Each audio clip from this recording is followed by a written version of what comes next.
I am going to show you how to fight gravity and lift your entire face for your senior photos using only a makeup brush. You do not need tape, you do not need filters, and you certainly do not need surgery. Look at the difference proper placement makes. We are going to erase the drag of gravity right now. Cameras make you look flat, which often makes you look tired, even when you feel vibrant. We are fixing that in 3 distinct steps. We are moving your blush up 1 inch. We are deleting jowls with shadow. And I am showing you the vertical eye technique that opens your eyelids instantly. Let's get lifted. Most women over 50 have been taught to do makeup the same way since their 20s. Back then, your face had natural volume in different places. As we mature, our collagen decreases and gravity pulls features downward. If you apply your blush to the apples of your cheeks like you did at 25, you are actually highlighting the droop. You are visually pulling your face down. Today is about geometry. We are using optical illusions to trick the camera lens. This matters because a camera takes a 3-dimensional object, which is you, and smashes it into a 2-dimensional image. You lose depth. When you lose depth, you look wider and older.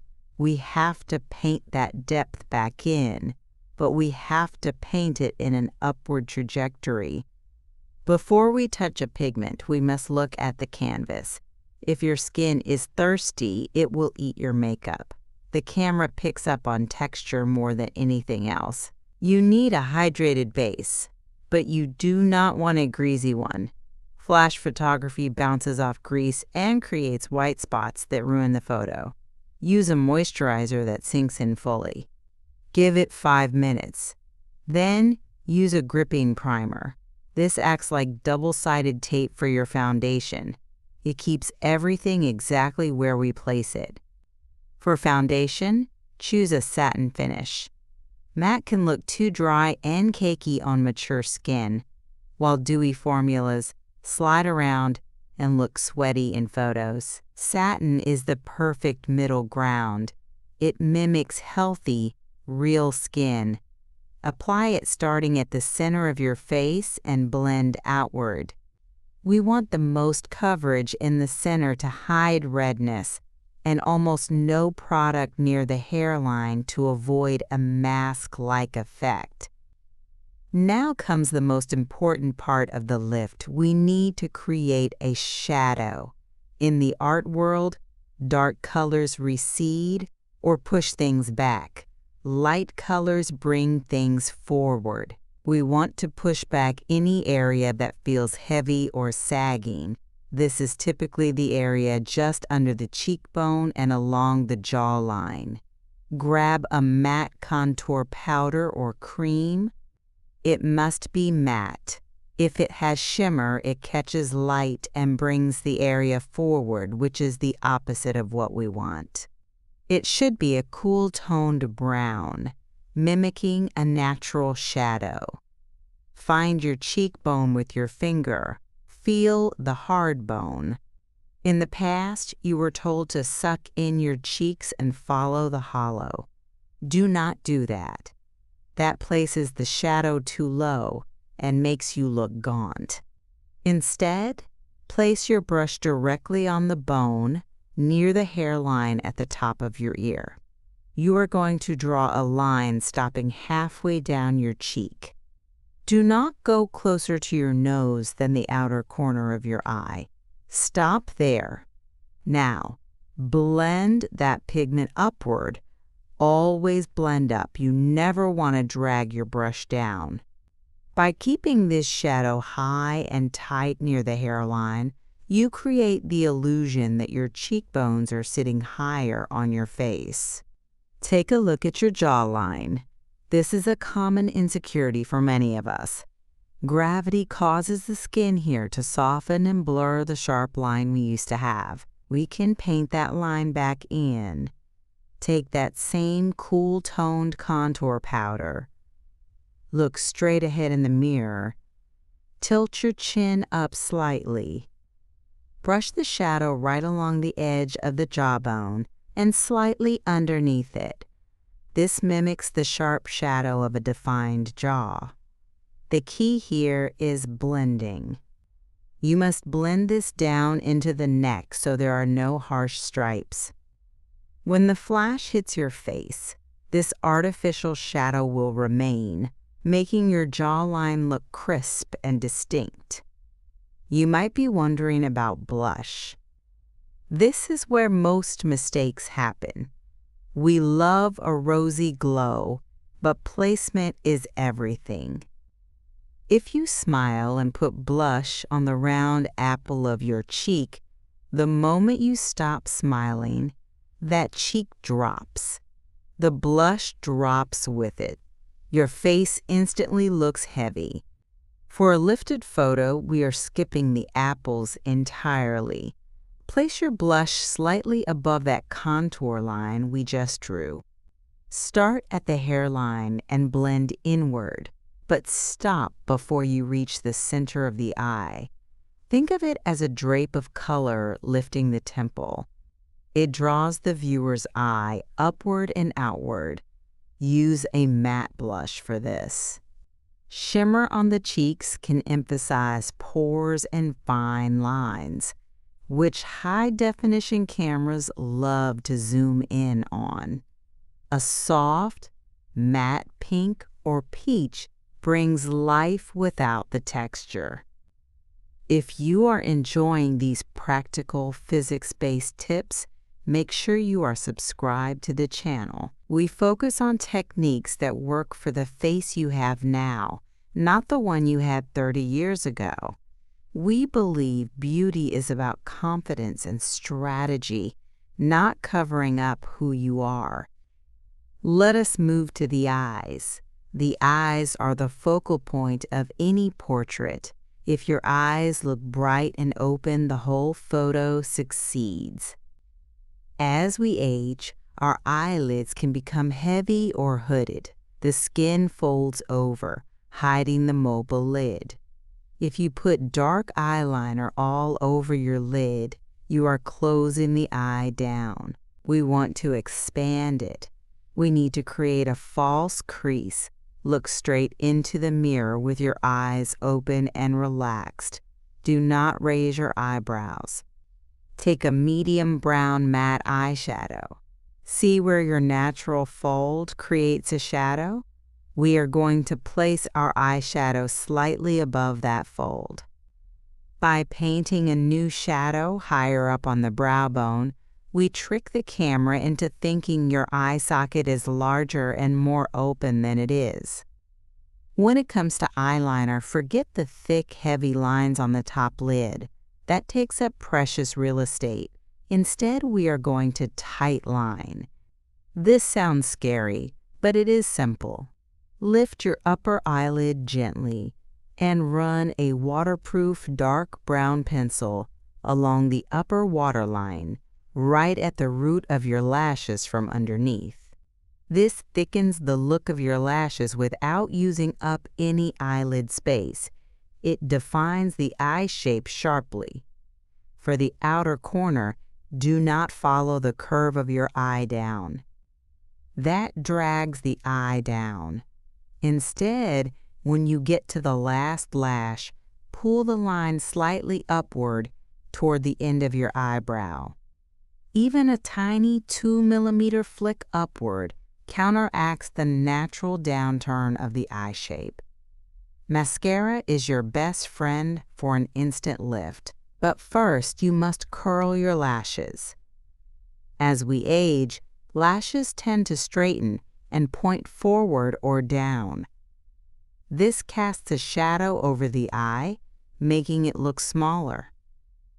Use a lash curler. Pulse it gently at the root.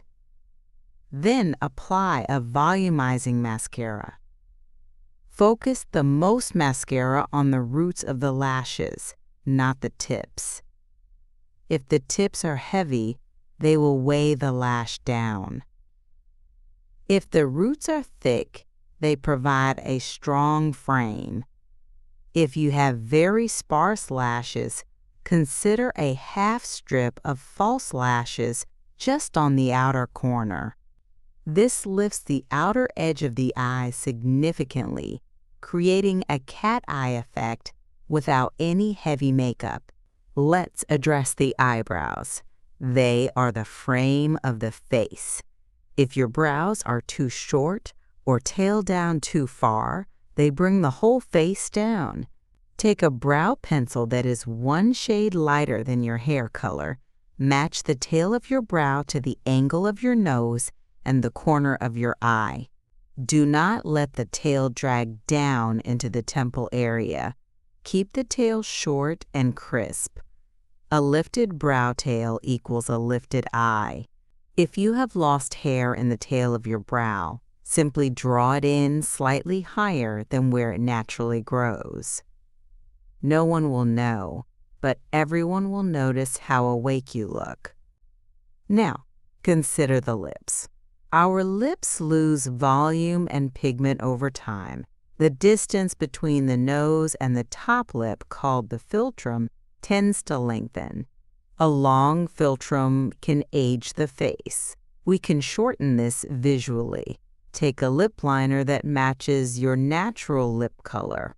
Outline your lips, but when you get to the Cupid's bow, the dip in the center of the top lip, go slightly over the natural line, just a millimeter.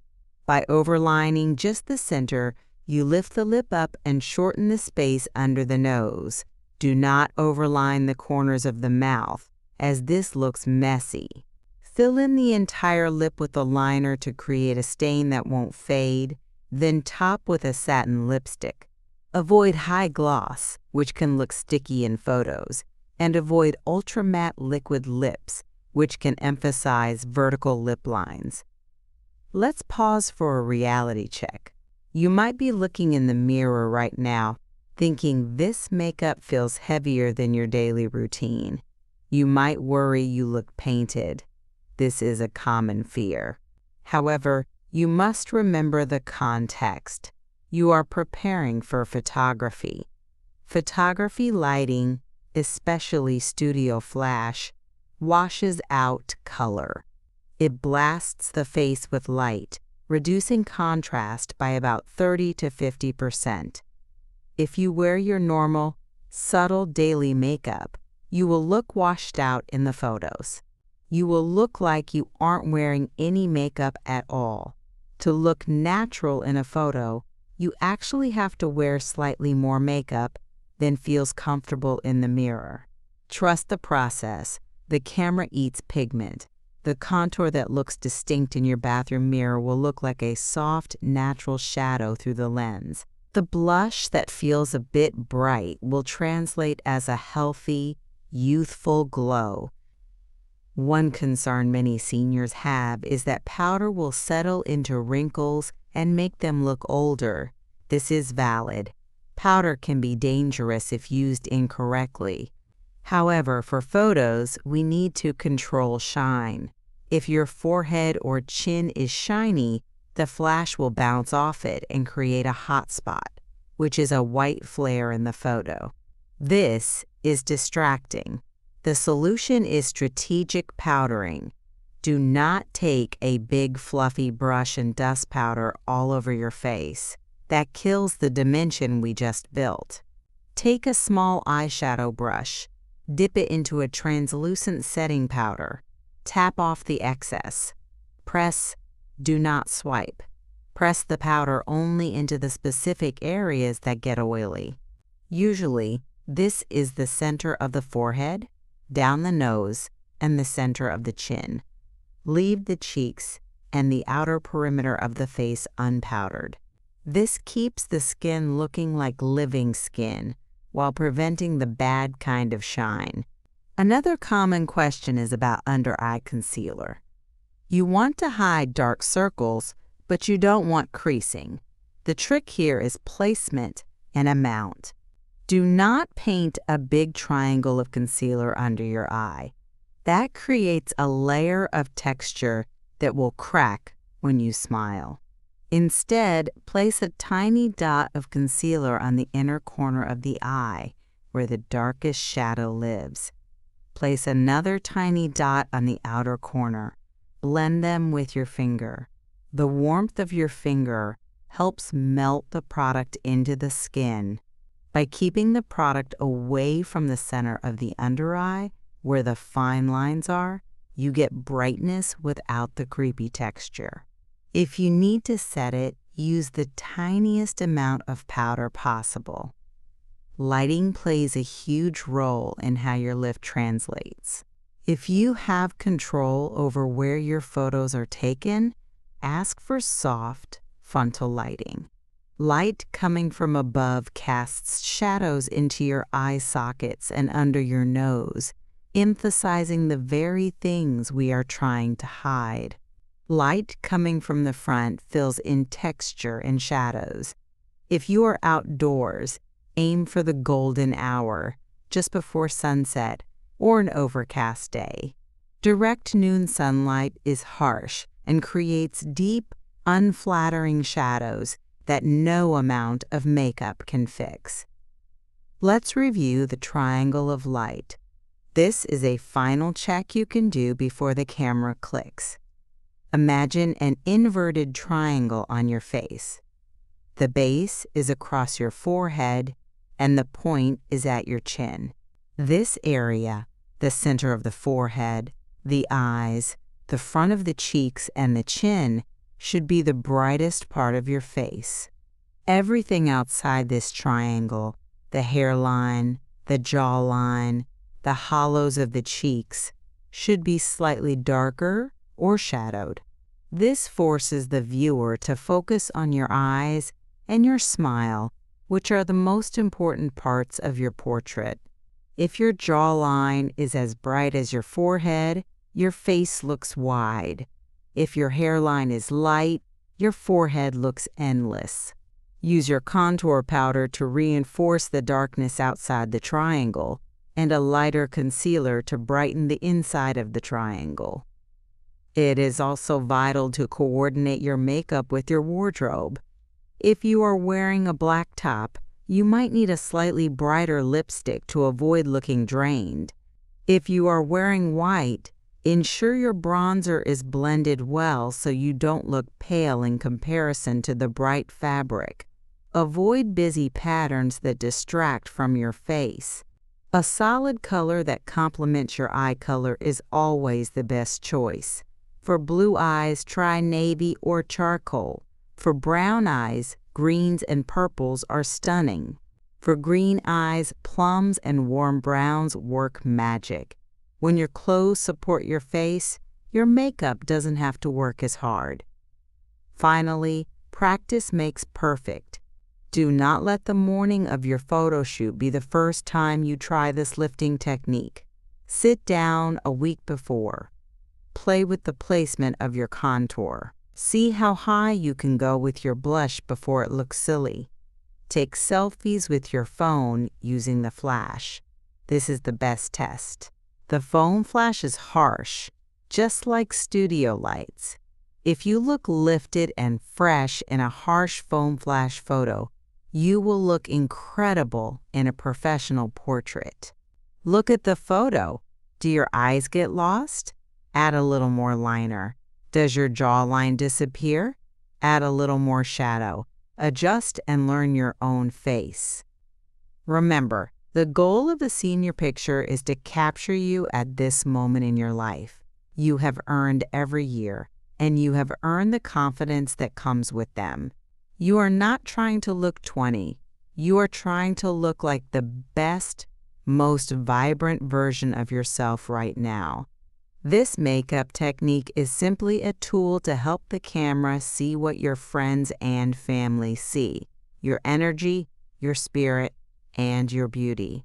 Gravity is a fact of nature, but we do not have to let it dictate how we feel when we see ourselves in photographs.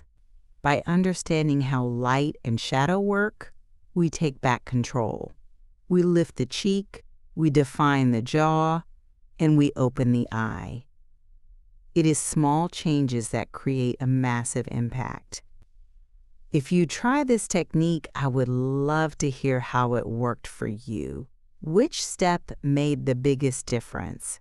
Was it the blush placement or the eyebrow tail? Let me know in the comments below. And if you found this helpful, please click the like button. It helps us reach more savvy seniors just like you who want to look and feel their best. Don't forget to subscribe and hit the bell notification so you never miss a tutorial on health, beauty, and confidence. You are photogenic, you are beautiful, and now you have the skills to prove it. Go get that perfect shot.